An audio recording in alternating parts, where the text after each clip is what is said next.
পুরুষ মানুষকে নিজের অধীনে রাখার বড় হাতিয়ার বা কৌশল কি জানেন? তাকে অফুরন্ত ভালোবাসা প্রদান করা। অন্যথায় পুরুষ মানুষ কখনো নারীর বশ্যতা স্বীকার করে না। পুরুষ মানুষকে টাইট দিলে সে বিগড়ে যায়। পুরুষ শত নারী উপেক্ষা করে এক নারীতে আসক্ত হয় যদি সেখানে মানসিক শান্তি পায়।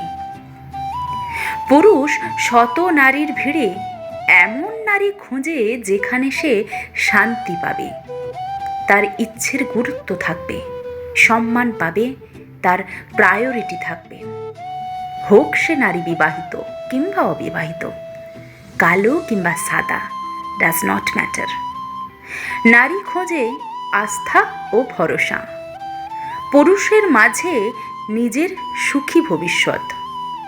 কারণ রাজার রাজকন্যাও দুঃখী হয় যদি তার জীবনসঙ্গী অসৎ, দুশ্চরিত্র কিংবা নেশাগ্রস্ত ইত্যাদি কোনোটির একটি গুণও থাকে।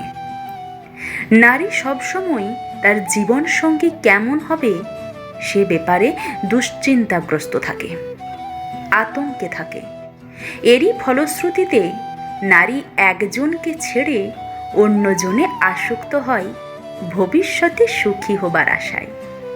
কিন্তু জানেন তো, মানব জীবন তখনই সুন্দর যখন আপনি সকল পরিস্থিতিতে নিজেকে মানিয়ে নিতে পারবেন। এই পৃথিবীতে কেউ দুঃখী হতে চায় না, তবু দুঃখী মানুষের সংখ্যাটা নিতান্তই কম নয়। নিজেকে মানিয়ে নিয়ে মেনে নিতে শিখুন, দেখবেন আপনি সুখ অনুভব করছেন, দুঃখটা হালকা লাগছে, মনে প্রশান্তি পাবেন।